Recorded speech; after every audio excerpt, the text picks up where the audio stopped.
segue the kind of the third topic that we had emailed about talking about is homosexuality. I have my gripes both with natural law as a philosophy, and I have a hour and a half debate with Joe Heschmeyer on this issue, as well as a few other positions out there. My claim essentially with homosexuality is that um, regardless of, let's say, which theoretical framework we're gonna, or which meta ethical framework we're gonna look at, I don't see how homosexuality can be condemned, be or by the preponderance of the evidence, really in any meta-ethical system, apart from one that would presuppose a Catholic or a Christian conservative view of what God has revealed. And so if somebody comes to me and they say, God told me that it's wrong, it's like, cool, awesome. Like, I don't particularly care to engage in that. What I find interesting is a lot of people that would say that would say, but we do have secular reasons. And so my first step in this discussion on homosexuality is like, are we admitting God into the conversation or not? Which I don't think that God condemns homosexuality, because and that's kind of a separate argument.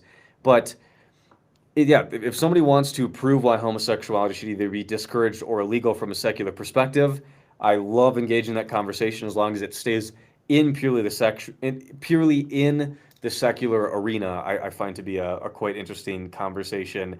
So I don't know whether you want me to flesh out my position more on homosexuality, or if you kind of want to take the first stab at that issue. Yeah, I mean, thank you for that, for Mhm. expressing your view and yeah, just clarifying things. I would say, like very briefly, I don't think that we have to dwell on this too long. Mhm. You were mentioning that I don't see, yeah, you don't see how homosexuality could be condemned in any other meta-ethical system except one of Catholic Christian conservative view.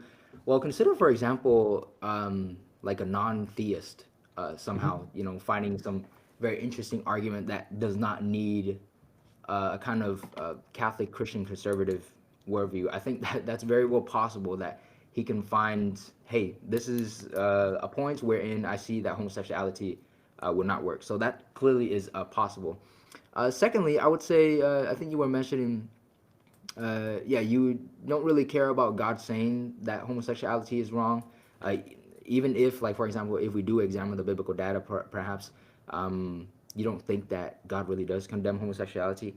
Mhm. I would say very briefly, and we don't have to dwell on this way too long, as I mentioned, if you don't want to. But for example, like even in the realm of saying that something is good, like I think one of the intuitions that people would have is if they are going to accept that they are a homosexual and they commit the homosexual act. They might say, for example, yeah, this is a good act, and maybe you yourself would use that word "good" in a different way, coming from especially like taking the position of emotivism. But most people, I think that they would say that, hey, this is good, as in like possibly like a moral sense as well. So it's not. So it's the direct opposite from those conservative Christians over there who say that the same-sex sexual act that I'm committing or that I'm doing is somehow morally wrong. Now, here's the thing. I think that very interesting. Alexander Pruss pointed this out, and Mhm. I found it very interesting. So, in the view where we say, for example, let me see if I don't want to butcher his sort of position right here, Yeah. but yeah, okay, I don't have it in my notes right here, but basically the idea is, okay, to even start with these moral claims that are, say, they're non-error theory, and so we're making really truth claims that, hey, homosexuality or homosexual acts are good or homosexual acts are good or bad, one of those two. Many people, when they're making that claim, to even start with, we need God to explain the morality that we do have, not in the sense that, hey, the infamous Euthyphro dilemma, not in that sense, but in the sense of even to just get to the realm of morality. I mean, one of the things is morality seems to make absolute claims, and yet I cannot ground anything absolute in myself who is finite. So that's one point. So we could say, for example, God in his nature is itself good, and so what he commands is good for human beings. And so I think that's somewhere from Alexander Pruss as well. But I think that the reality of how our claims match up with whatever category of morality this is, it's better explained on, this reality of this God who gives us moral commands than, on that principle of indifference, which I think naturalistic atheism would hold to, that, at the fundamental level there are just these non-conscious molecules that somehow is giving rise to morality and our abstract thinking of all these absolutes. So the absolutes I'm thinking of in particular, for example, bestiality is wrong, which is, I mean, people can search up the definition. Bestiality is wrong. Necrophilia is wrong. Ancestry is wrong. These are absolute claims I can make, or to add another one that many philosophers like to use, and it's terrible, which is it's wrong to torture babies for fun. Like, these are absolutes that I don't think we can say, except in this one case. No, it seems very clear intuitively that if we're gonna have absolute claims in morality, it would be somewhere along these lines. At least with the fourth one, that it's wrong to torture babies for fun. And so I would start there, and it seems to be better explained. This sort of phenomena, where we're talking about morality in various ways, is better explained on theism than non-theism. And so, I mean, if we support homosexuality and are a kind of atheist, we don't even get off the ground. Essentially, that's what I'm getting at. Yeah, I find the let's debate the merits of homosexuality by kind of going like a presuppositionalist, meta-ethical kind of route, which is like to have any sort of morality, we got to ground it in God. I find that we don't have to ground morality in God, that grounding morality in God is you still reach this circular impasse in any meta-ethical consideration. But we can explain bestiality, necrophilia, incestuous relationships as being wrong even without God. And so what I find is that on every level that homosexuality is non-harmful in principle and has only made both my life and the life of many other people as well as society, I think, better by embracing and in providing a normative path for people to live happy, healthy lives. Because I find in these discussions around homosexuality, Catholics like to ground somebody's being hurt somewhere, or you're being hurt internally somewhere that we don't have access to, that people can't provide concrete examples of. It seems to be these vague gestures at like something's wrong out there. So maybe the easiest way to like parse through this is I'm gonna put you in the driver's seat of trying to yeah, try to get me to believe differently about this issue, and feel free to ask the questions or try to make the points, because it seems like intuitively and in reality, and when we look at the data, that being pro-queer is only helpful both on a societal and an individual level. Yeah, so then thank you for that, Cade. So yeah, I mean, we can start with this. So I think that it's important to consider where the burden of proof is, right? So when we are making the proposition that homosexual acts are okay, or homosexual acts are, good for society, good for people's flourishing or whatever, or homosexuality or homosexual acts are wrong, these are propositions, and they demand evidence. So whether we are taking the position of, hey, homosexuality is okay, or it's bad, or it's good, we are making propositions, and so we would have the burden of proof on our side. So we don't just simply say, oh, because the majority of the people in our 21st century kind of Western society accepts homosexuality, therefore we're gonna point to the conservative Christian or whoever it is to say, hey, you guys have the burden of proof. And I'm not saying that you're saying that in Yeah. particular, but just so that people are aware that that's not where we should be reasoning. Moreover, if we do appeal to, ad populum, we can consider something that G.K. Chesterton, the great writer, said, which is, the democracy of the dead. So the majority of people in history, including those who are dead, consider that, homosexuality or homosexual acts are wrong, or there's something that is limiting about it, at least. And so, I mean, if we're going to appeal to the people, then it seems like it's going to lean more towards this sort of Christian realm, or possibly even a non-Christian realm, more specifically, where It's just we're considering the merits or the non-merits of homosexual acts itself. So I mean, yeah, I mean, I would say that, for example, what are certain pieces of evidence that you would say that would make homosexual acts, okay, or yeah, or good, or however you want to use it? Because it seems to me like the majority of the arguments that you've had possibly on this topic is like a sort of reply. So Trent Horn says something, Joe Heschmeyer says something, Yeah. and then you're replying to it, right? As if the Catholic has a burden of proof. The Catholic is, and one can interpret this, not necessarily what you're claiming. One can interpret, oh, it seems like then the Catholic always has this commitment to natural law theory, the argument from the perverted faculty argument kind of idea, where I'm seeing, actually, can we see if there's a switch around the other way where we don't just simply presuppose that homosexual acts should be allowed in society, is good, quote unquote, or is okay, but let's see, do we actually have evidence for that? And of course, I can get to my side as well if you'd like, Yeah. to show, yeah. Yeah, so on the burden of proof, I think it does absolutely fall on the shoulders of Catholics because it's homosexual orientations are natural, stable, they're non-harmful, they're protected by the government and constitutional rights, and both and then in every data point that I've seen in real life, it seems to only be advantageous to have a affirming environment. And in many ways, I think the burden of proof does fall on the Catholic because I've lived this. I've looked at the data more, and I've looked more at the philosophy than nearly any Catholic that comes to talk to me about this. So I think the burden of proof is absolutely out there. And on the democracy of the dead, if we say in a Western context, circa 500 years ago, what would people think?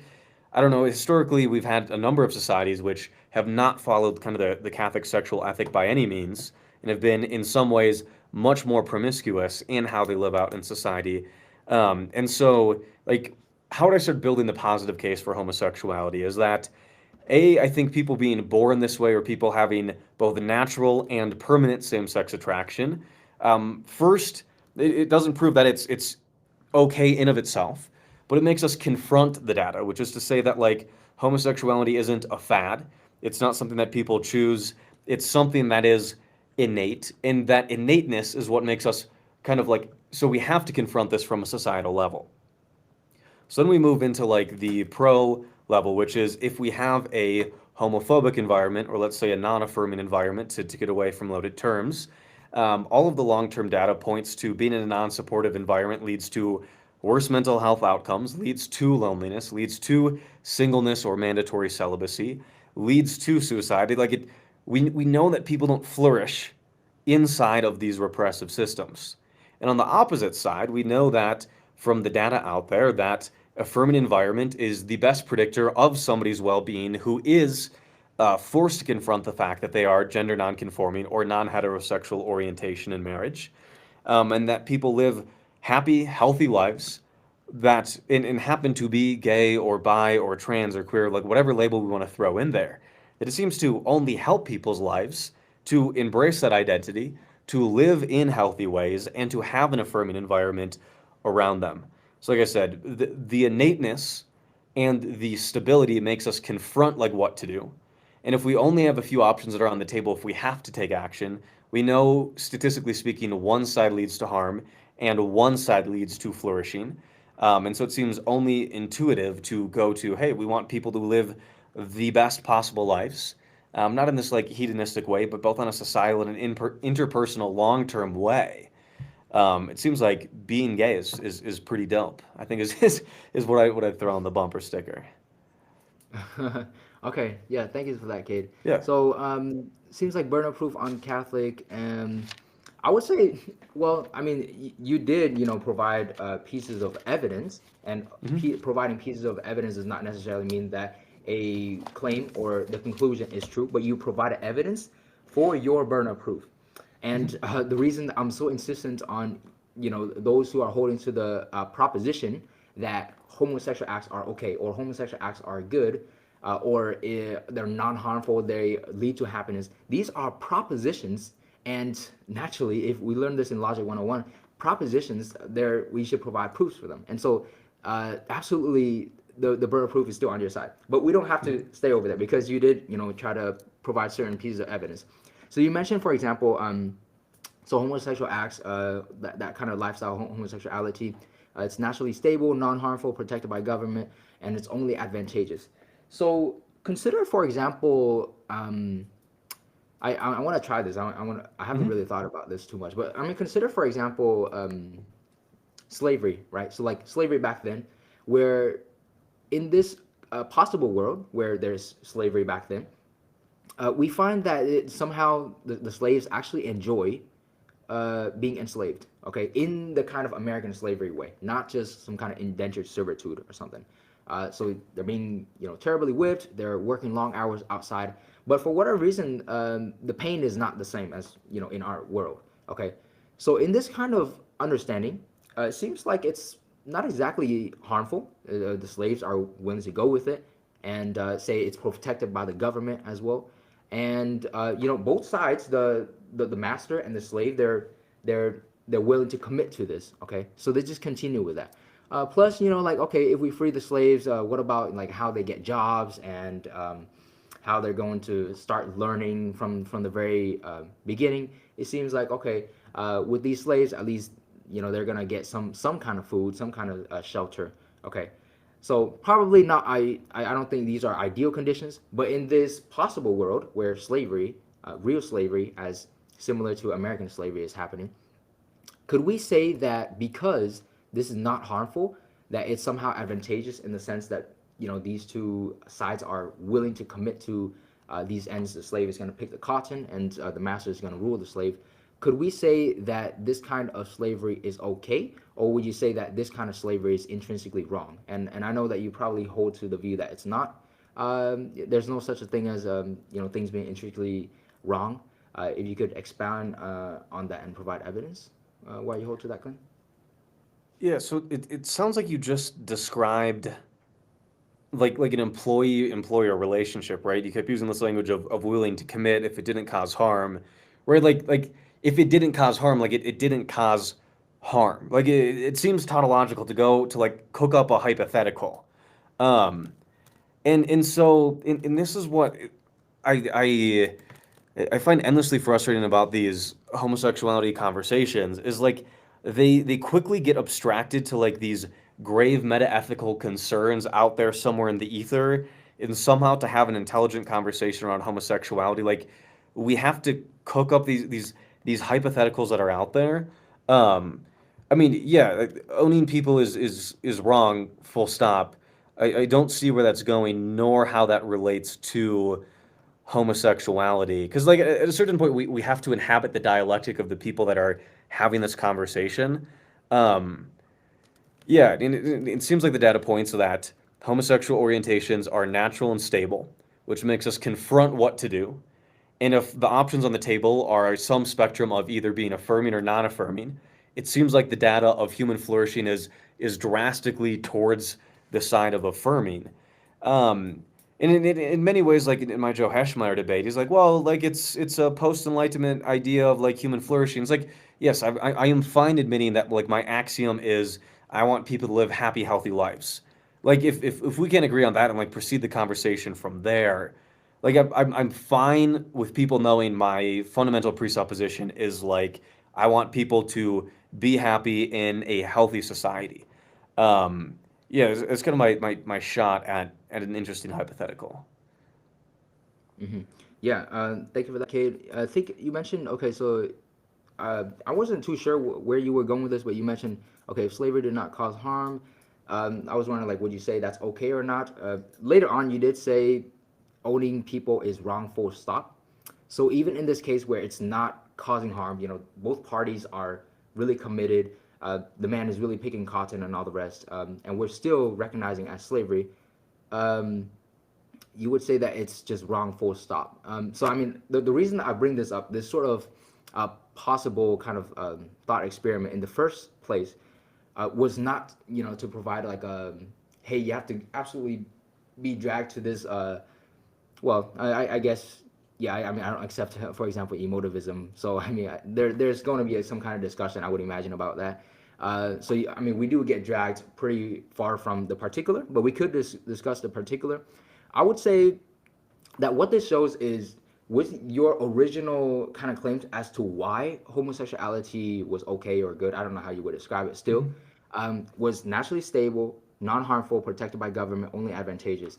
So in that sort of possible world that I described, that possible slavery world that I described, it basically fulfilled all these conditions, and we recognize it as slavery, and yet your claim was yet owning people is wrong, full stop. So in that, even in, I would presume in that possible slavery world that I was talking about, owning people there would also be wrong, even though it's naturally stable, non-harmful, protected by government, only advantageous, which were all the conditions that you mentioned as to why homosexual acts would be okay.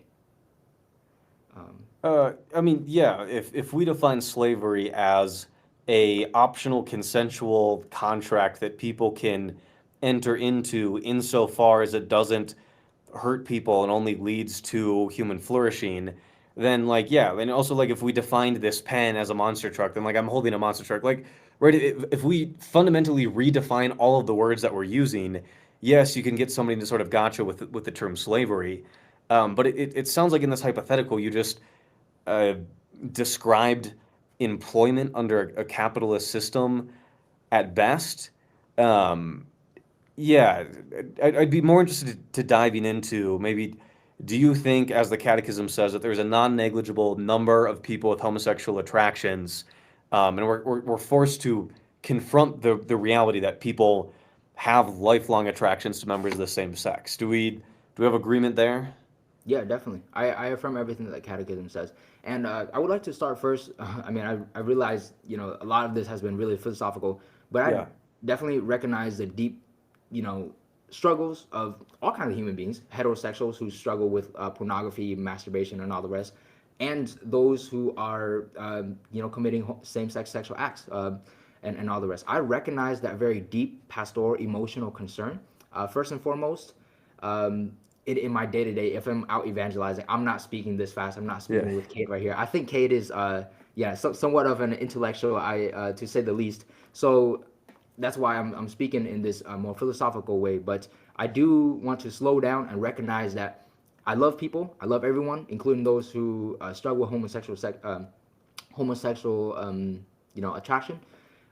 Whether you use that word struggle or not, I recognize what the Catechism says, and yet I want you to know that I love you very much, and just that's the reality of it.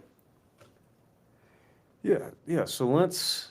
So we're in agreement that there are a non-negligible number of people that were forced to confront this reality in society.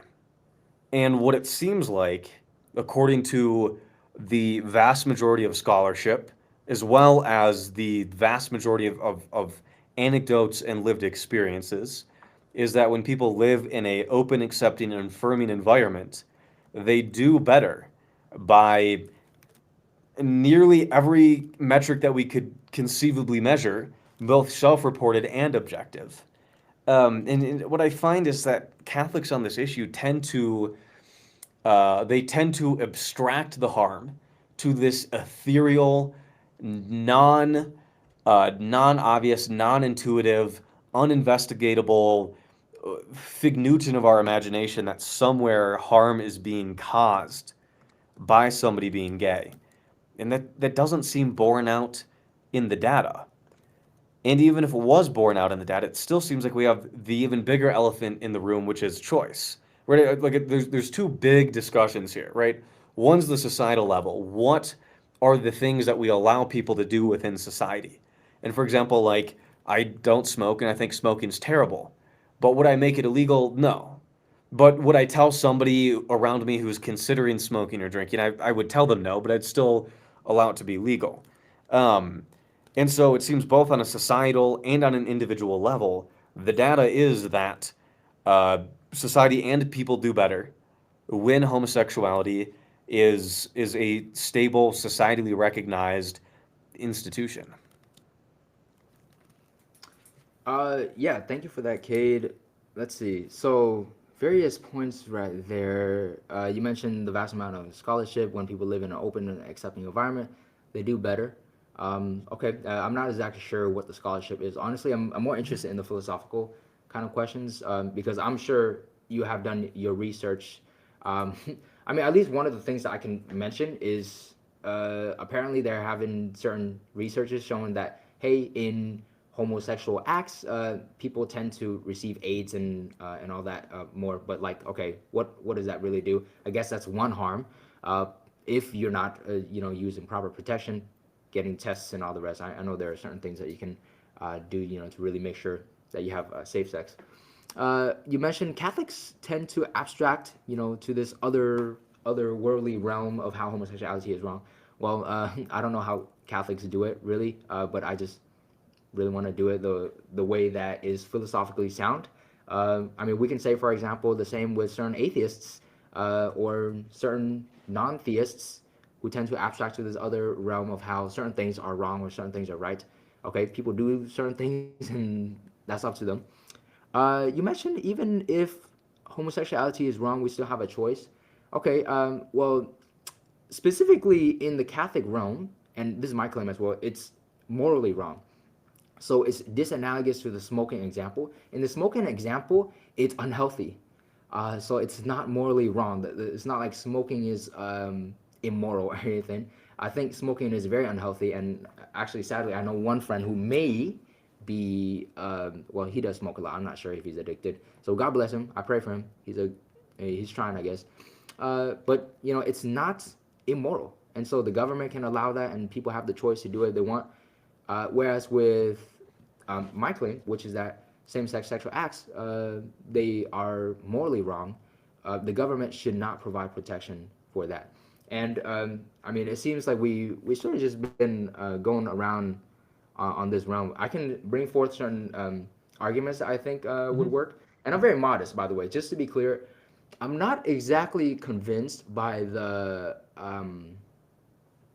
what is the name? By the perverted faculty argument that many people bring up, so like Ed Fazer and certain people. I'm not exactly sure if I'm convinced on the aspect yet. And actually, another prominent philosopher, Catholic as well, he is also not very much convinced entirely, at least generally speaking.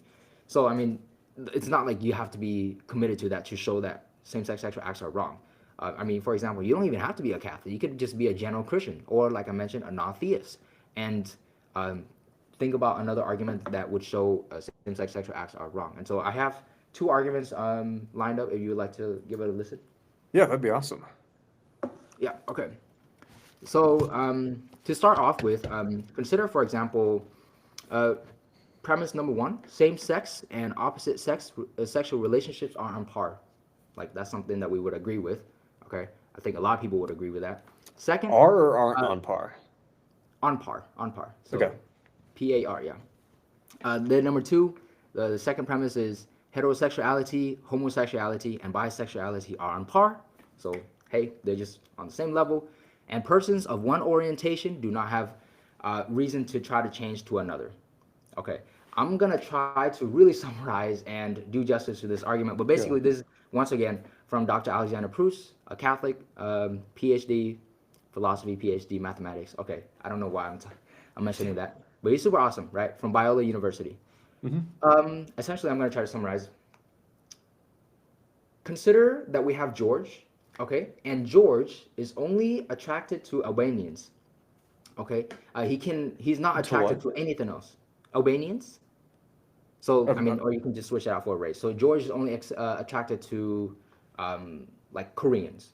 Okay. He's only attracted to red-haired people. He's only attracted to, so I don't know. Just name it. He's only attracted to that particular group. Okay. Would we say that there's something wrong or limited or suboptimal, not quite right with George? So consider this like really deeply. Like, okay, this George guy, he likes, it could be male or female. It could be, all kinds of personalities, but specifically Albanian or specifically Asian. That seems like it's very limiting. It's Suboptimal because presumably, like having an attraction towards a black person, a white person, um, it doesn't make it superior or less than liking an Asian person or liking an Albanian. Um, so the fact of the matter here is there's something strange here, suboptimal, something not quite right. And maybe one objection is, well, Min, George just has a kind of preference. So he has a preference towards Albanians or he has a preference towards Asians. Well, I'm not talking about preference though. Alexander Pruss is not talking about preference. He's talking about the orientation of George is such that he only likes Albanians or he only likes Asians and no other group, right? So there's no sexual attraction to any other group. There's something limiting or suboptimal about that. Um, and so consider, for example, heterosexuals. The heterosexual man and the homosexual woman only likes or is only attracted to women. Or consider the homosexual man and the heterosexual woman only being attracted to the man. There's something limiting, suboptimal, and not quite right there, as in the case with George, right? So like, hey, why don't you just expand your options? Because liking a man, liking a woman, liking an Asian, liking a non-Asian, liking a white person, liking a black person, they should be on par, right? And yet, when the sexual orientation is such that it's limited to one category only, it seems like suboptimal, not quite right. And so, going back to the original claim, actually, it seems like we have to deny premise number one, which, to remind, is same-sex and opposite-sex sexual relationships are on par. Even actually, I want to get to that eventually, right? But number two, actually, heterosexuality, homosexuality, and bisexuality are on par. Actually, that's not true. When we just reason, that whole line of reason that we just went through, that shows that bisexuality actually is less limiting, right? So if George, who only likes Albanians, he could take a pill to like Asians, to like white people, to like all black people, whatever it may be, he should take that pill, presumably if there are no side effects, so that he's not, in this suboptimal, in this kind of not quite right way. And so, likewise, with the heterosexual person, with the homosexual person, to be more unlimited, or probably not more unlimited, but to not be so limited, they should, try to see if they can become bisexual. And so there should be a reason to change to bisexuality because it's less limiting, it's less suboptimal, it's the options are expanded. So that's the argument that Pruss brings forth, and I tried to do justice to it, trying to summarize with my own words. So let me know if I miss a point or two or a clarification is needed, or if you have any objections. So I'm writing this down. What's the end? So what is the end or the Okay. so what of it? People should have more expansive views of sexuality and gender.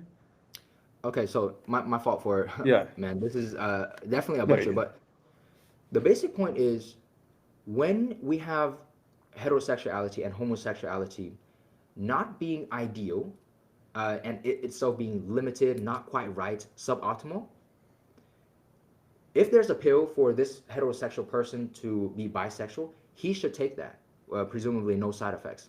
Why? Because he's going to be quote unquote more right. He's going to be not suboptimal. He's not going to be limited in just this one group of heterosexual kind of sexual attraction. Just like the case of George, right? The case of George is like he only likes Albanians. Like what? Why do you only like Albanians? And it's not just a preference. It's like somehow deep within George, he only likes Albanians. He cannot like others like Asians. He cannot like anything like that. Okay, there's something not quite right about that.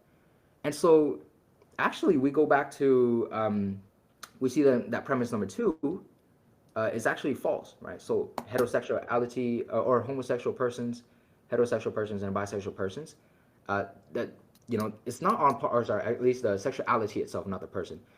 These three categories, they're not on par because the bisexual person, does have reasons to try to change the homosexual person, does have reasons to change the heterosexual person to be bisexual, because bisexuality is more freeing, if you want to say it like that, because it's less limited, it's less suboptimal.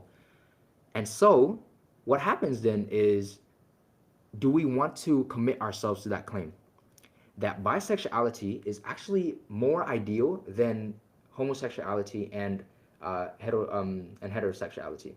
Most people are going to say no. But here's where, Pruss is like a sort of gotcha. He's really awesome with this.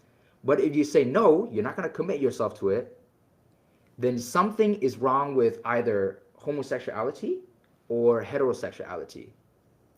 And at least with most people, they're going to be very committed to saying, hey, heterosexuality is not wrong. So sadly, goodbye, homosexuality, that's going to be the wrong part right there. Or it's not on par, right? So you can see like, oh man, it's just so So much. the argument is pro bisexuality is like, If we want to accept that that bullet, yes. Like Pruss is basically saying people are not going to want to accept that. They're not going to want to say that bisexuality somehow is better or superior to homosexuality or heterosexuality. But if you don't want that conclusion, then you have to deny premise number one, which is same-sex and opposite-sex relationships are on par. You have to deny something there. And what do you deny? What you take out is not the heterosexuality part, because that is definitely okay. I mean, homosexuals will say the same. It's definitely okay. So then you have to take out the other element, which is the homosexual part. And so homosexuality is not on par with heterosexuality. So that's the basic conclusion. oh, so the argument is essentially, if we grant the initial premises, then we're stuck with these entailments that we don't like. So something must Yes. be wrong with.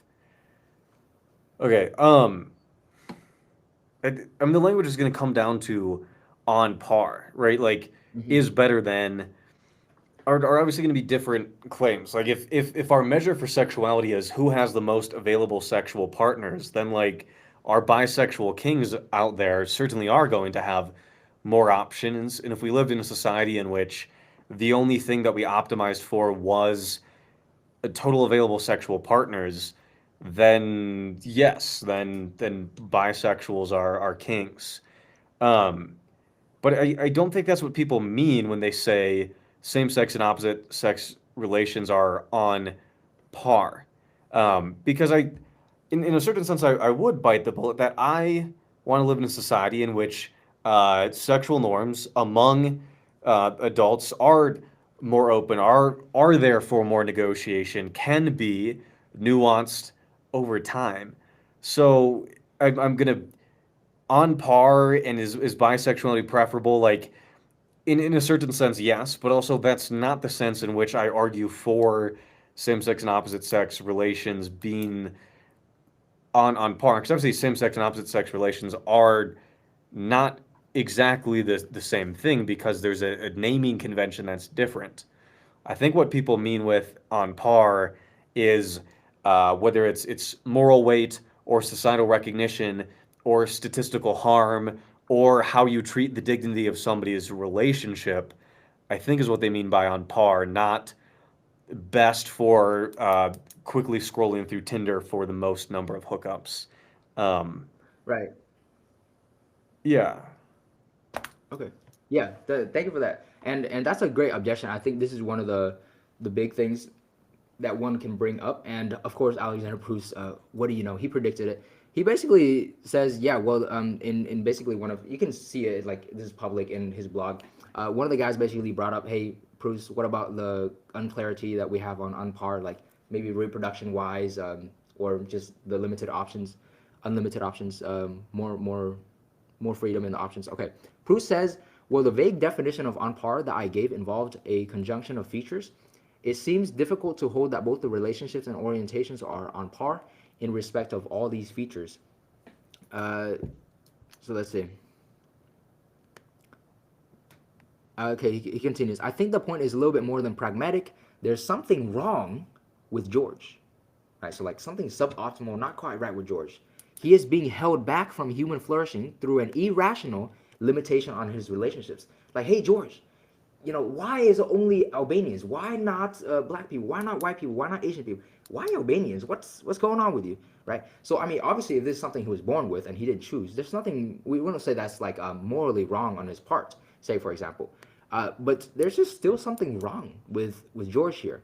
So Pruss continues. Think of something closer to a real life case. So he says, I had an Asian student say in class how annoying it was that there were all these men from the context, I assume white men, who were interested in her solely because she was Asian, right? So like that's a real kind of phenomenon that one can see. Like, why is it that there are certain white men?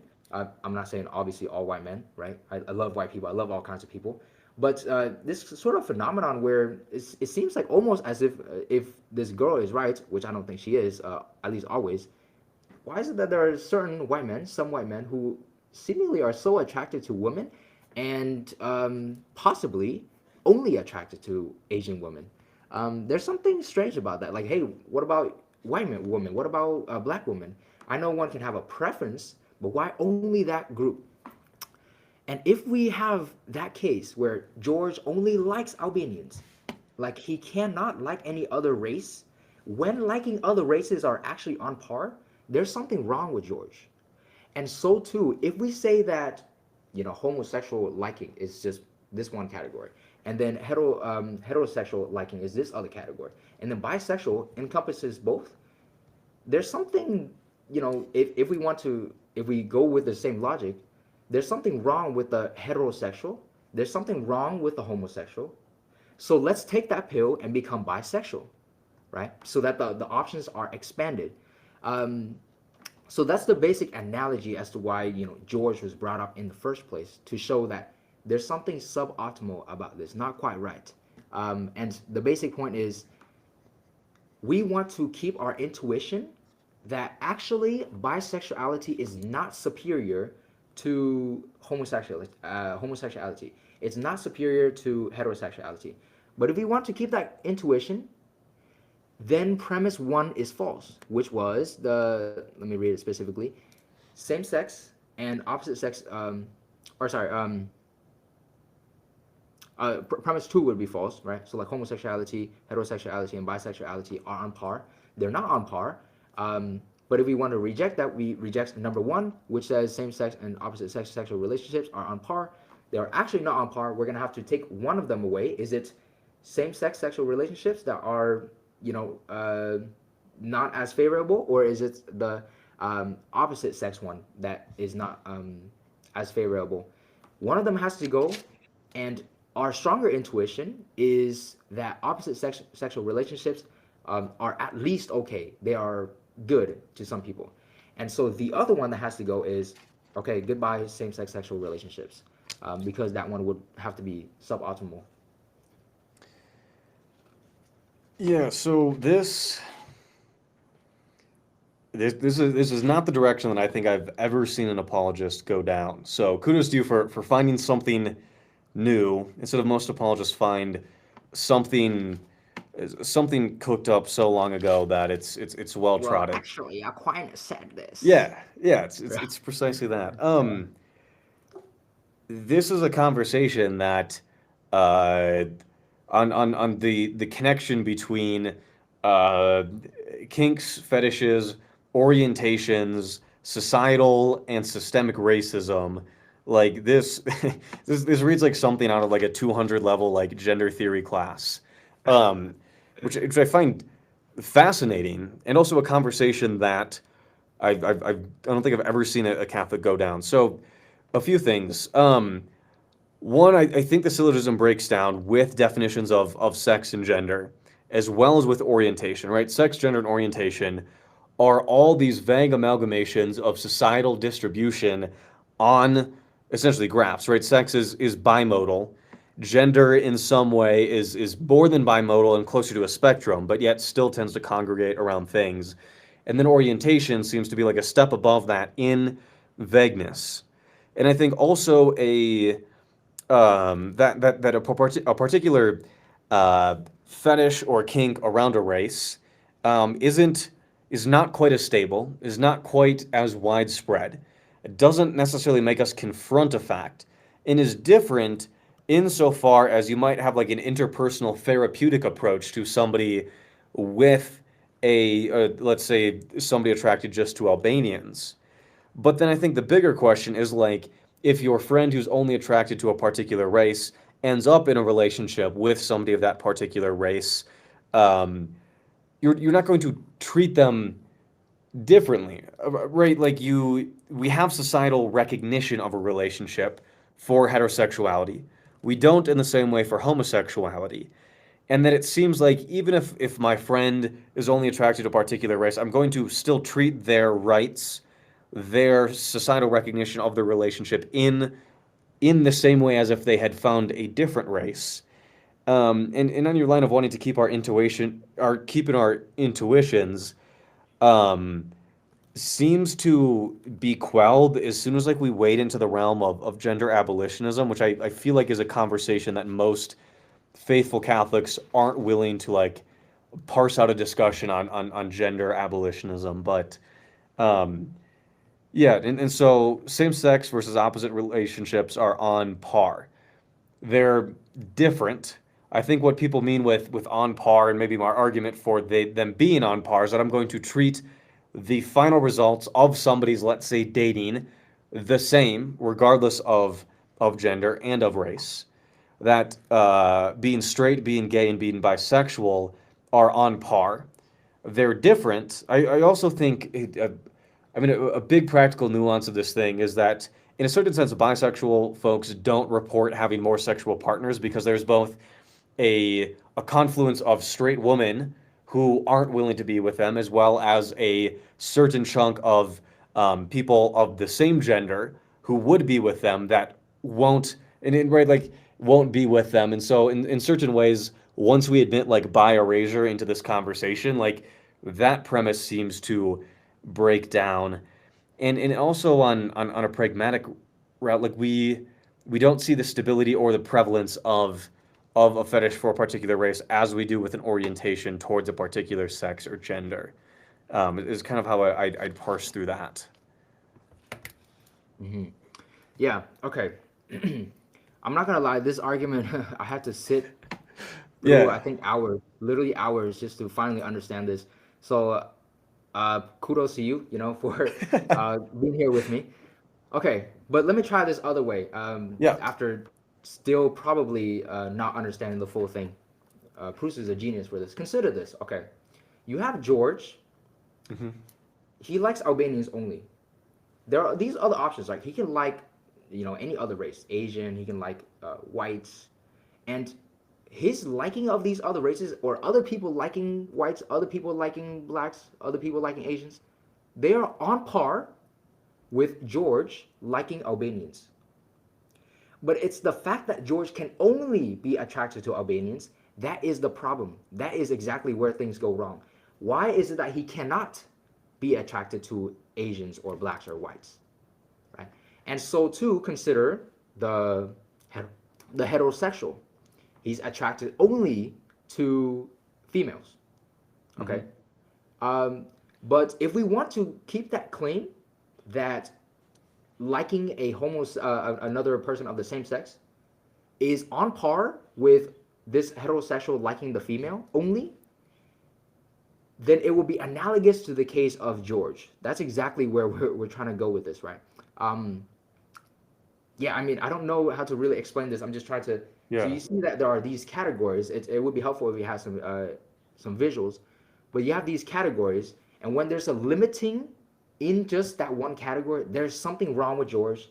There's something wrong with either the homosexual or the heterosexual. But we also don't want to say that there's anything wrong with them. And so we're going to have to take one of the premises away. But if we take one of the premises away, we're going to have to accept the other premise that we don't want. And so ultimately, we're going to strip away to certain premises until we finally get to this really deep-seated, claim that I think even homosexuals make, which is heterosexual acts are okay, or at least is good, And so we have to remove this other claim in premise number one, which was homosexual homosexual orientation is on the same level, is on par with heterosexual orientation. Did that help at all? Yeah. Or maybe we could just jump to the second argument if this is still confusing. Yeah, so I still think, regardless of how you play out this argument, the question still is, so like, what do we do with George, right? Do we, even if George is just attracted to Albanians, which, two things there. One, I don't think, I think a particular fetish for a race and an orientation towards a gender are disanalogous in that fetishization is not as stable and not even close to as stable as an attraction towards the same gender, right? Like we know through therapeutic interventions that in a certain sense somebody can be changed of their fetish of a particular race. Um, and that if we were to make an argument, if I'm talking to George over like maybe we should have a conversation around this, is like one, to your earlier point, in a certain sense, it does harm him because he's only going on the dating app just for Albanians, which would I think would be a weird thing, and so his options are limited. But also, if he finds one Albanian, then he's happy, right? I think in dating, like you, unlike other games of chance or sports out there, you don't play the game forever. Like you can knock the ball out of the park when you find a particular spouse, and you don't have to go to bat again. It also harms her because if whoever he's with, the Albanian, um, to fetishize somebody's race and to only be in there not because you care about them, but because there's a particular fetishization of their race, like we have a much clearer ability to point to harm than we do with a loving, caring, consensual, long-term, stable homosexual relationship. And so for that reason, I don't think they're analogous for those particular reasons and don't ultimately lead us to a conclusion because still at the end of the day, we're still faced with, so what do we do with George? Right? Do we shame George? Do we, if he finds eventually an Albanian that he loves, some supermodel, um, do we shame him for that? The answer is like, no. So what do we do with George? It seems like we go, awesome, man. I hope you find somebody that you're happy with. Seems like the so what of that. And so it seems like we've parsed through argument one. Let's flip the page then on argument two against homosexuality. If you want to touch on any last things, otherwise I think let's move into two to see how that one plays out. Sure. Yeah. Let's see. Is there anything worthy? I say one thing, at least with the claim of it being harmful to him. I'm not exactly sure. So you said, for example, it's weird that George is going on. He's looking for specifically Albanians and not Asians, not blacks, not whites on the dating app, and so it's harmful to him. I find that hard to, really like what evidence is there for that claim? It's okay, it's weird, but somehow it's harmful. That seems like it's a jump for me, and somehow it harms the woman as well because George doesn't care about her, but only the race.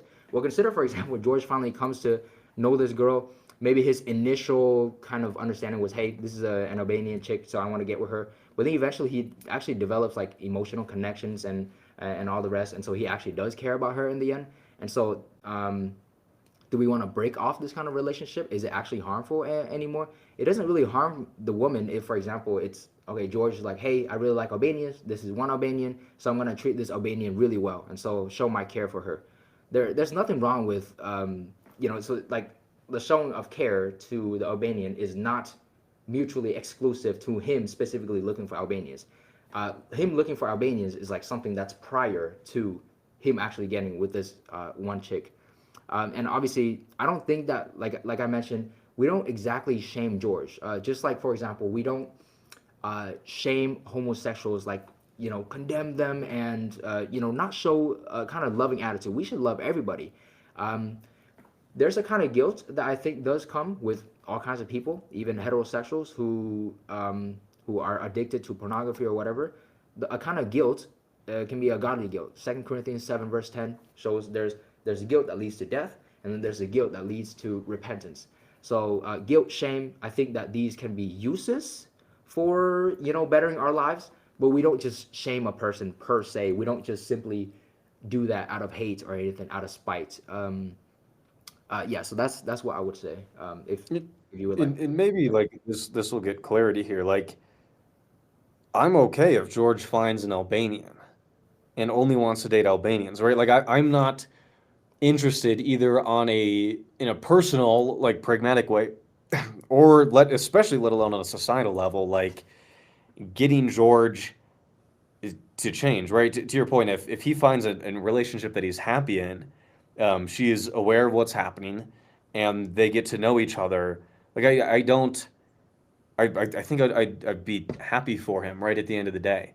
So when I talk about there's potential for harm here, right? It's going to depend on the circumstance. But there's a lot of things that the many men report only wanting to be with a blonde or only with a brunette, and I think there's some pragmatic considerations. But if I have a friend who only likes blondes and eventually finds a blonde, like I'm not going to have this categorical, intrinsic evil language around them being with somebody to whom they're attracted in a particular way. And to your point on shaming or condemning, I mean we do, and even the most PR trained Catholic still condemns homosexuality because in George's situation, he would be fine to find a spouse who's Albanian. In a Catholic context, a man who's attracted to another man still cannot find any love with somebody to whom they're attracted. They are condemned to a life of mandatory celibacy, and so they are condemned.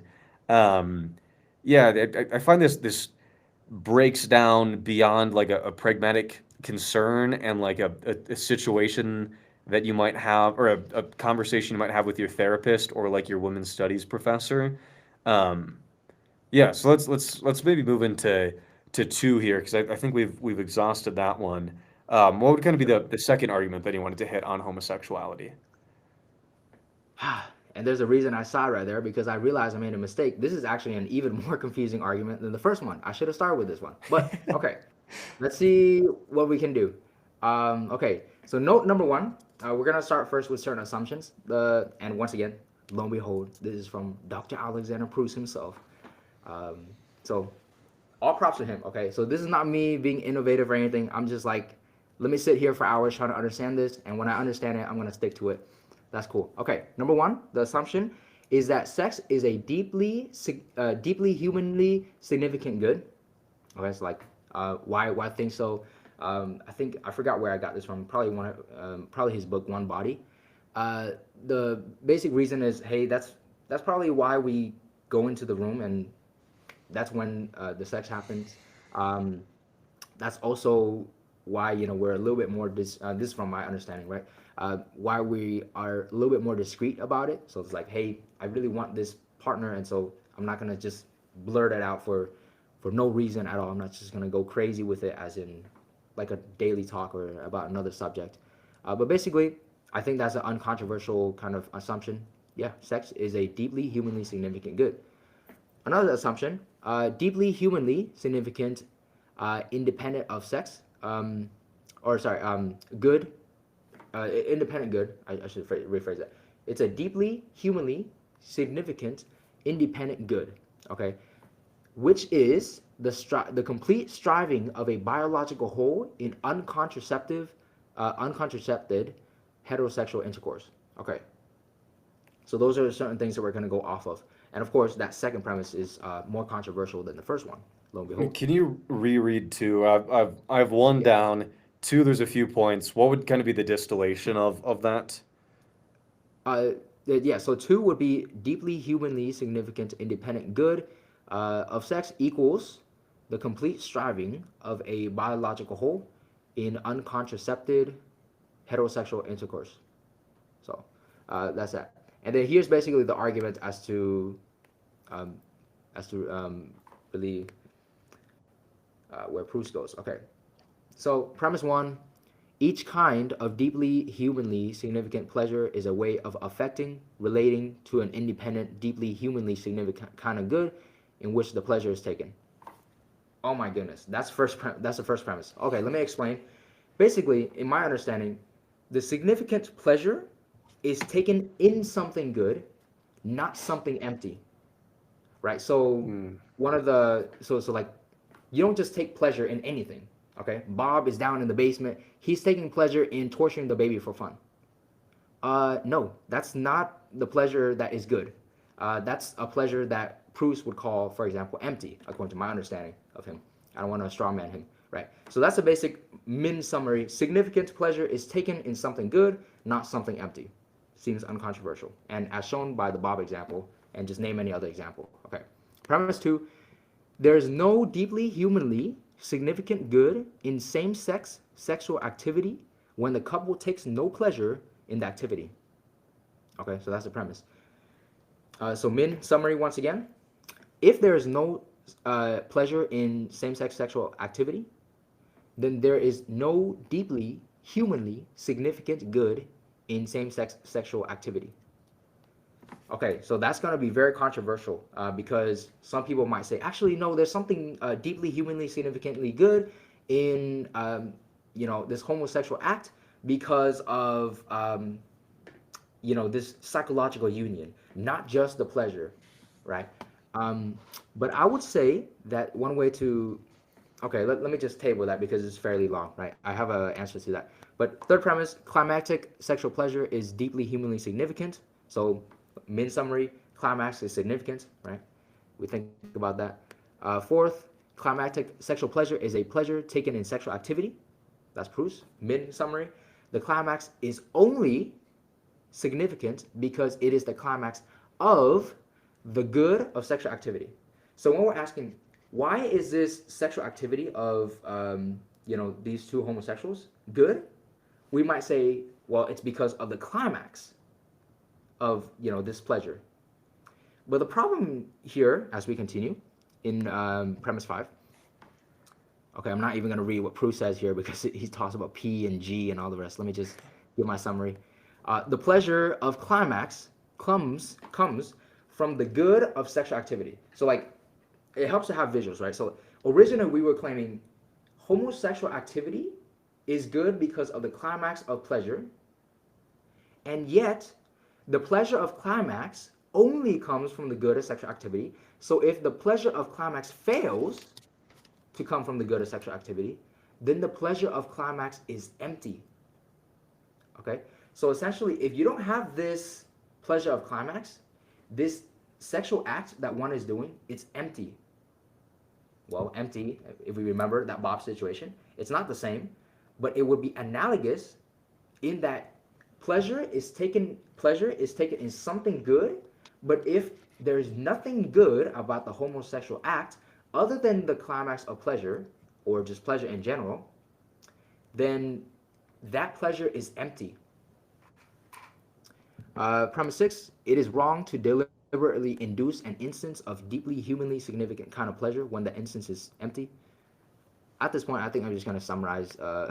If the pleasure of climax is empty, then it is wrong to deliberately induce the pleasure of climax. Right? So if I if I do not have that pleasure of climax, and I'm trying to, I'm deliberately trying to induce that pleasure of climax through the homosexual activity, that would be wrong because I'm trying to take pleasure in something that is empty. Something similar to Bob trying to take pleasure in something that's empty with torturing the baby for fun. Okay, here's the big premise, okay? Premise 7, from my summary. Big problem for same-sex sexual activity. If same-sex sexual activity has no significant good when done pleasurelessly, then same-sex sexual activity is empty. Similar to how if Bob, torturing the baby for fun, has no significant good when he's doing that pleasurelessly, then that very act of torturing the baby would be empty. And so it's wrong. Right? Premise 8, therefore same-sex sexual activity fails to realize an instance of an independently, deeply, humanly significant kind of good. It follows by premise 2 and premise 7. Therefore, taking climactic sexual pleasure in sexual activity is empty when the partners are of the same sex. Okay? Because the sexual activity is empty when you don't have this kind of climactic sexual pleasure. 10, therefore, climactic sexual pleasure between partners of the same sex is empty, follows by premise 4 and premise 9. Premise 11, it is wrong to deliberately induce climactic sexual pleasure between partners of the same sex by 3, 6, and 10 premises. And yes, yeah, that's the argument. He filled up a few pages of notes here. So I think so much of both of these arguments are unironically solved by like taking a gender theory class at your local like liberal arts college with a bunch of blue-haired feminists. Like so much of these assumptions, like it's it's this weird way where I feel like he's listening to whispers of like gender abolitionism, like without actually investing. So um, it's let me put it this way. One, I think all of this is still going to rely on the fact of this seems like the perverted faculty argument, just with extra steps and like a hint of a turncoat gender abolitionist. Meaning like we're still presupposing like ends of the sexual act and this view of the sexual act as having independent ontology from what it is that we make it to be. And so I think a few things that are going to cut a line for this is that one, sexuality and climax aren't the same. I think that sexuality is negotiated, it's variable, it's diverse, it takes a lot of different forms, is practiced in a lot of different ways, and that the relationship between sexuality, which is itself like this huge bucket of different terms, and how in its relationship between let's say pleasure, let's say pleasure, as well as the bonding of the people that are taking place, right? Connection and climax, or let me put it this way, of connection and pleasure are themselves so thoroughly negotiated that none of this seems concrete if we suppose those two things to be themselves diverse and shaky. Um, and on, let's see, what is this premise three in here, though, we don't take pleasure in things that aren't real in a certain sense.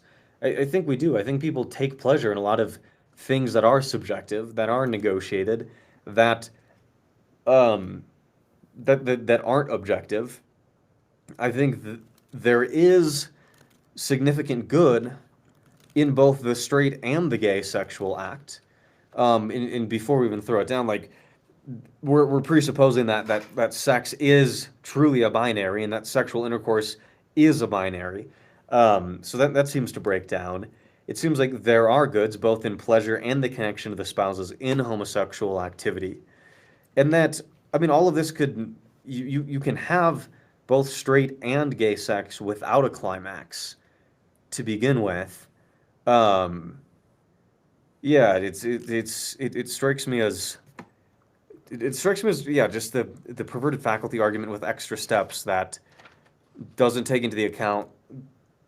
Yeah, I don't know. Those are a few stabs at it. It's endlessly puzzling because I think the response is a blue-haired feminist professor talking about gender abolitionism and in a renegotiation of sexual norms, which I would be a fan of. So, yeah, those are some points to throw back out there. Okay. Mm, I'm not sure if I should mention this. Well, okay. Out of knowing that there's this God who is watching over my conscience, I shall not mention it. Uh, so I'm gonna keep you all in suspense as to what I'm holding back. But and it's not anything wicked or anything, I guess. In at least in how people understand it. Okay, but okay. So you mentioned sexuality and climax are not the same. Indeed, I agree. Yeah, that was not my claim in the beginning. You mentioned in okay, so there's also the connection in say homosexual activity and pleasure. So it seems like that's what you would be claiming, right? So and of course, lo and behold, Pruss predicted this in his book.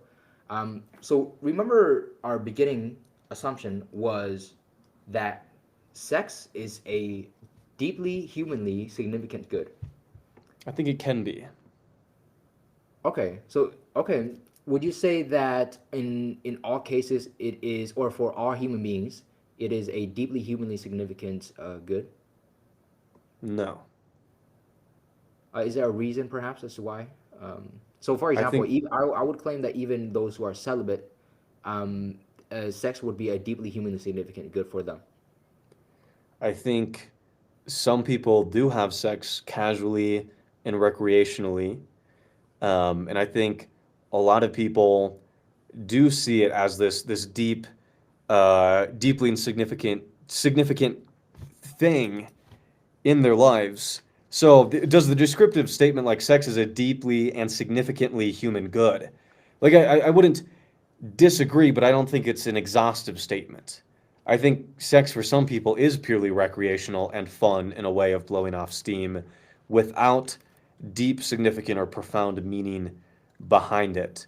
So, for I'm going to disagree with even premise one for a technical reason. Colloquially speaking, if somebody said that, would I say you're wrong? No. I think in this one, it's presupposing that that is an exhaustive statement that sex or sexuality is always the case for everyone. So okay, so I'm not considering, for example. Okay, actually, let me just see if I Hmm. understand it properly. You mentioned that you would not disagree with the claim that sex is a deeply humanly significant good. Would you say that you don't disagree, as in for you it is deeply humanly significant good? It is, yeah, such that. But for other people, they can have a different view. They're like, man, I'm just having sex every day, and it's just something that I do. It's like just a habit kind of idea. Yeah, So for other people, they can have a different view. yeah. Okay. So is it more subjective? So you're like, hey, I agree with premise one only subjectively to me, but it's not like a universal claim for everyone. Um, if you put this into an empirical term, like statistically speaking, if you were to run a survey where the question was sex is, and then you either had option one, a oftentimes deep and significant human good, or two, purely fun and recreational, I think empirically the vast majority of people would respond that it is deep and significant. Um, and so, yeah, so it's a non-exhaustive statement, but empirically speaking, if you, I put it this way, if you put it into empirical terms, it's overwhelmingly right, but still not absolute. Right. Yeah. I think in the empirical, in that sort of comparison, so deeply significant on one Hmm. side and the purely fun. Of course, some people will pick just purely fun, but that's because they are put at the dilemma.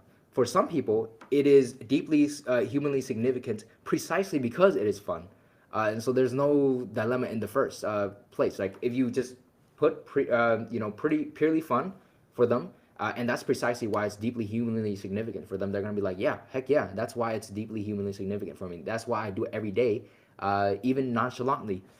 There's a kind of, I mean, just consider, for example, even water, right? So like we drink water, and I am dying of thirst right now with multiple bottles.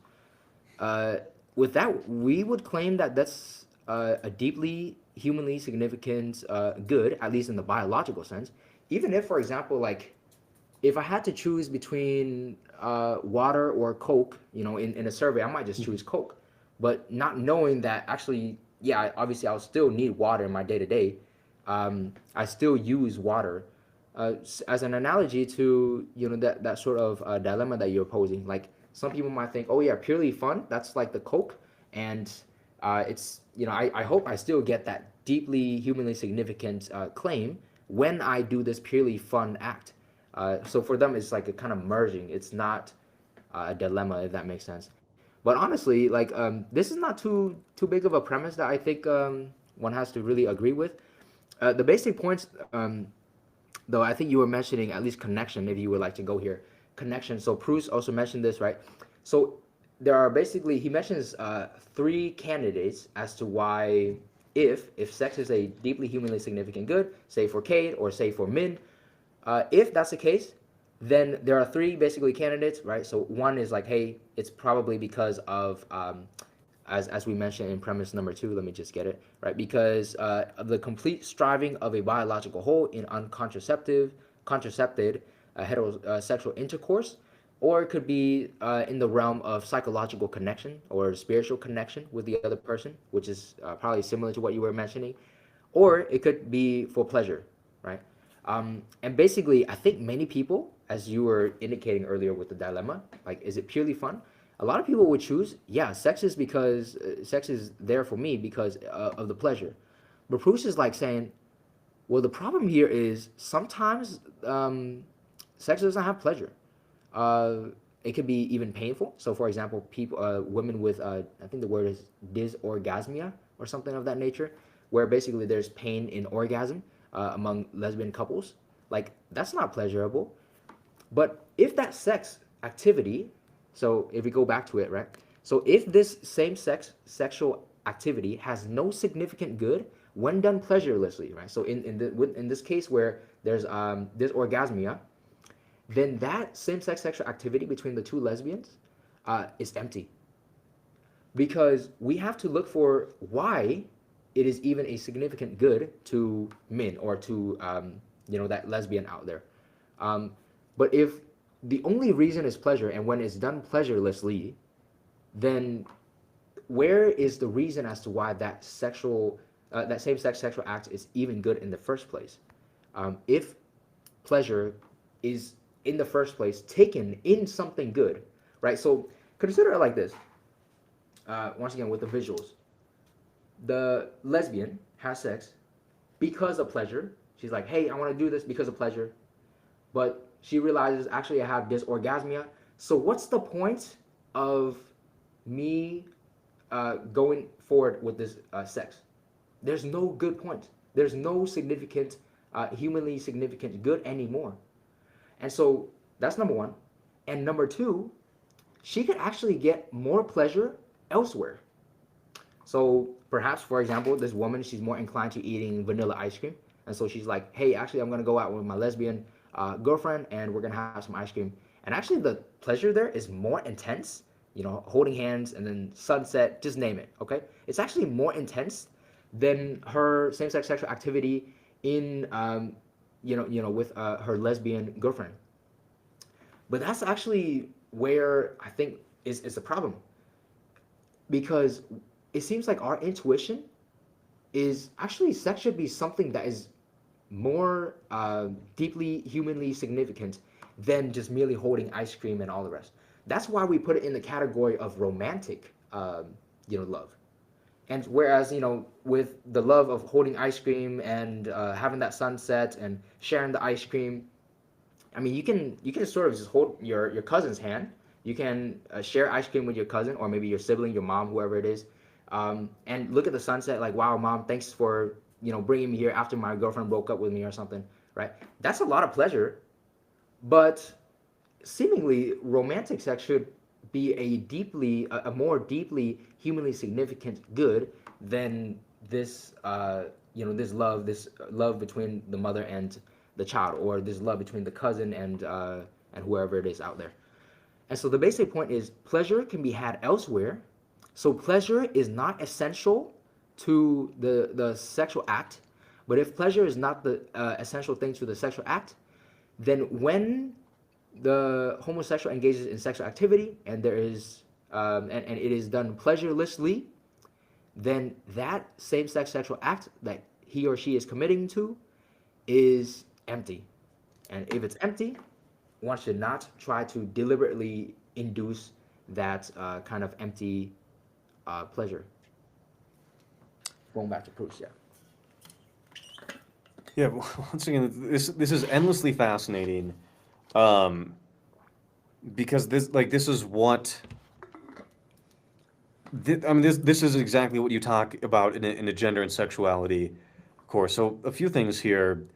Once again, sex isn't a concrete term. Like, what is sex, or what is sexuality, or how do couples practice sexuality can be vastly different. And I think the Catholic worldview suffers from only seeing it as penetrative intercourse.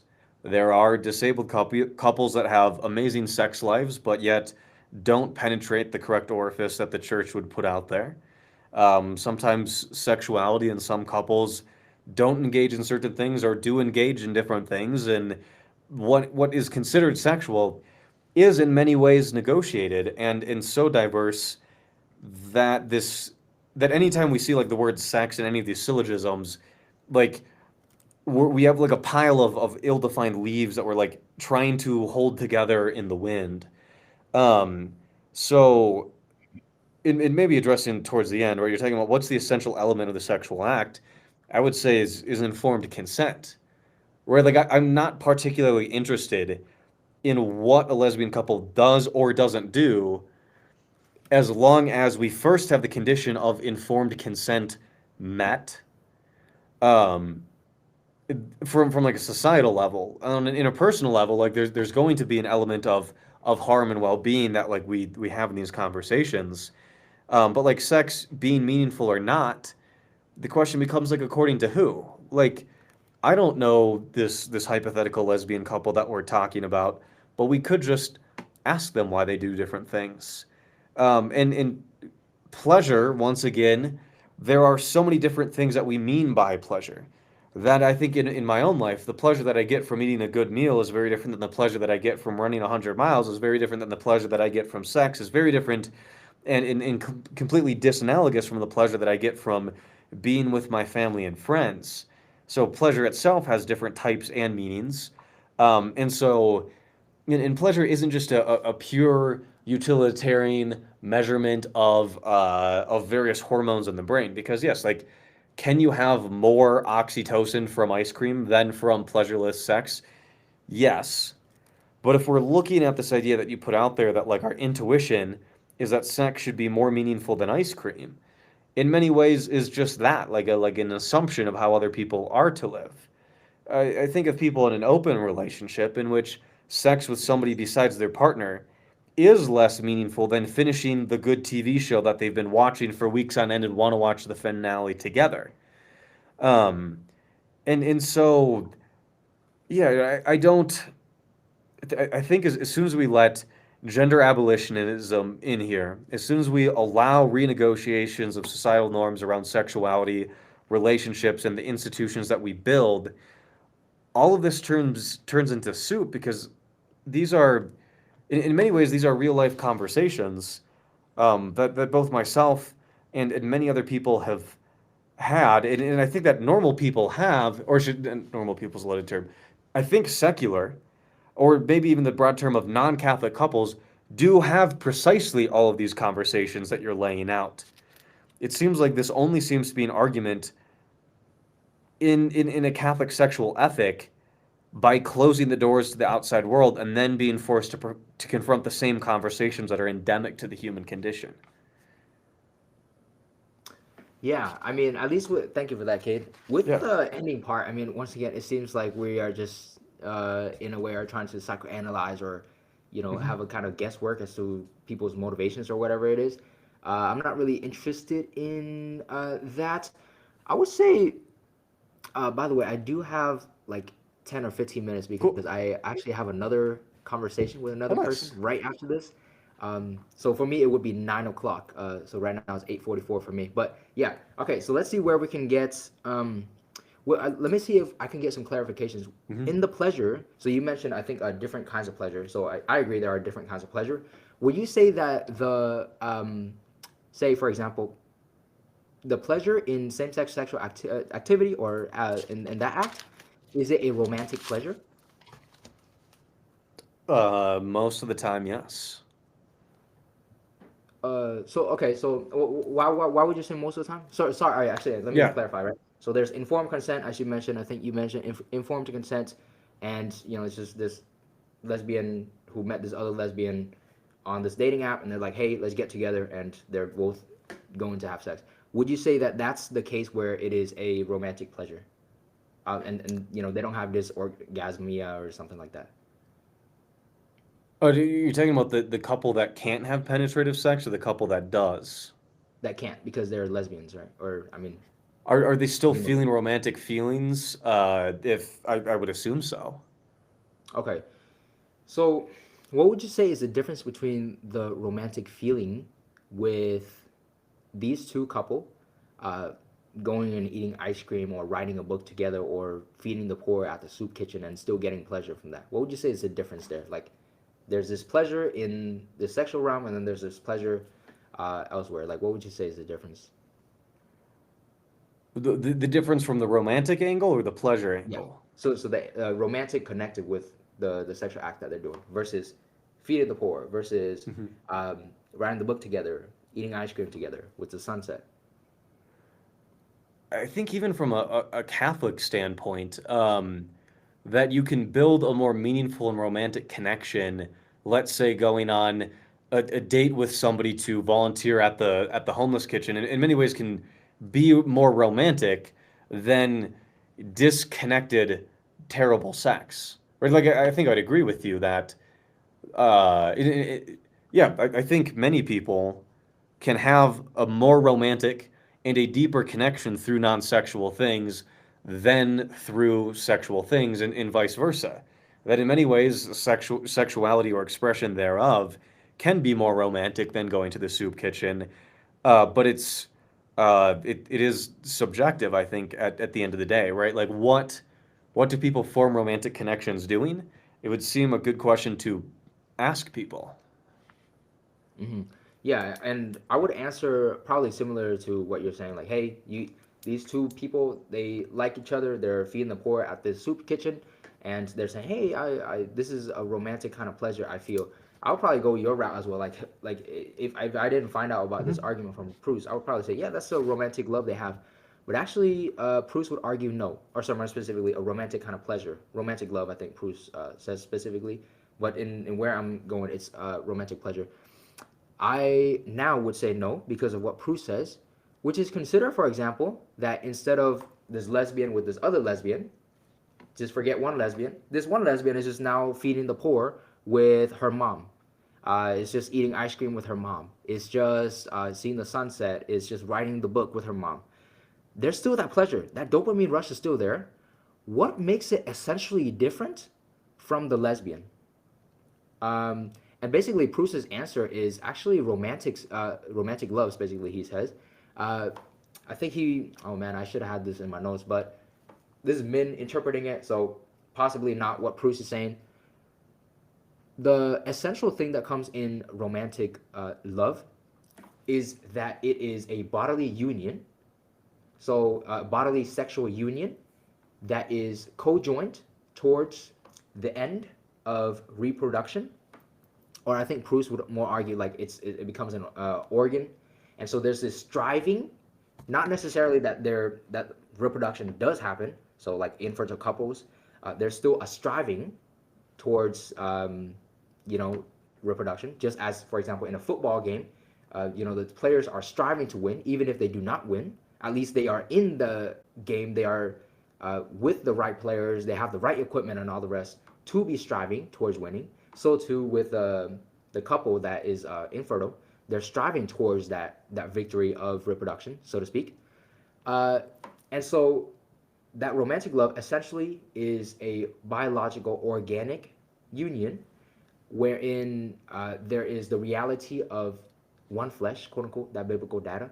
But Pruss also argues that this is something that even a non-believer can accept, that it is one flesh, one kind of organism, in which there is this striving towards reproduction, and that is what romantic love looks like.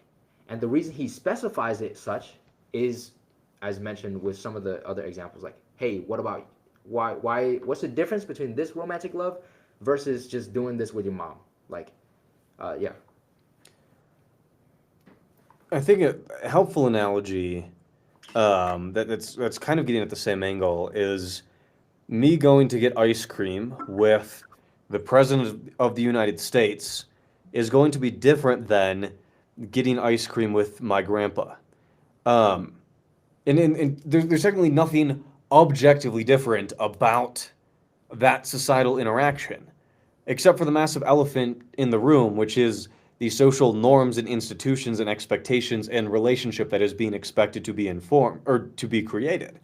Right, so I agree with the assessment that, yes, the romantic institution or the romantic intentions are what make it different. And they aren't subjective as in the same as, but they are deeply meaningful because they are subjective. Right? Like, there is nothing philosophically different about the president of a country than anybody else, but is societally different. And so, yes, going on a date, let's say with a random, going to ice cream with one of my straight friends is going to be different than getting ice cream with somebody if I were single and going out on a date. Are different to the point that I think we're going to have a similarity here, which is what's the expectation here? What are we open to? What is this relationship that we are negotiating? And I don't think that has to do with any the type of sex two people getting ice cream might have, or the phenotypical expression of their sexual faculties. I don't see why the societal roles and expectations aren't a good differentiator, but that genitals are.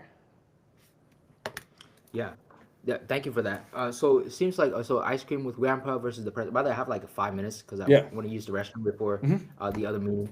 But getting ice cream with grandpa versus the president, I would reply, yeah, this is just not romantic, right? So yeah, sure, there's some societal difference and all the rest. Like they're both humans, but this is not in the context of it being in romantic love. You mentioned societally, different in getting or maybe like in terms of consent. I'm not exactly sure where you were going with this. Consent or agreement, openness to what this relationship would be between getting ice cream with my straight friend versus another person I'm going on a date with. Um, so yeah, I mean I can see that there's a difference, say, in the objects, but getting the ice cream with my straight friend, what makes it specifically different than getting ice cream with the person I'm getting a date with? Is it merely just mental consent? Consider, for example, we go back to the case of my mom, of this lesbian girl with her mom. She's going out to eat ice cream with her mom, but turns out her mom is also lesbian. Okay, and now they are consenting. They're like, yes, I want to this. We're gonna this is an official date, and so there's obviously ancestry that happens. I think that what we can start with, at least, is there's something wrong with ancestry right here. Even if there is consent, even if they're not harming anybody, presumably they get like a kind of dopamine rush, this mom and this lesbian. Uh, but somehow we still have an intuition that that's wrong. Or consider the case of, the terrible case of bestiality, right? So the beast somehow wants it, and this wicked Bob person, once again, this hypothetical wicked Bob person. I'm sorry if your name is Bob out there. Is like wicked with this relation, going forward with this beast. Or consider the case of a comatose person. Okay, this person who's about to go into a coma says, "Hey, Bob, I give you my consent in this written form that you can do whatever you want with my body as I am in this comatose position. So there's consent, and you're not going to be harming anybody, right, Bob?" And then Bob's like, "Yes, I'm not going to harm anybody. Of course, I love you." And so the person goes into the comatose position, and he does his thing with this. Or even in the terrible case of I mean, I can name a whole ton more. That's just terrible. Yeah. But the basic point is, those who I think people who I should not say people as it's just they and them, but if we hold to the position of homosexuality being okay, and we don't have a better worldview than just simply informed consent and not harming and having like better, more happiness, more pleasure, then these cases of the beasts, of the comatose person, of ancestry, why is it wrong?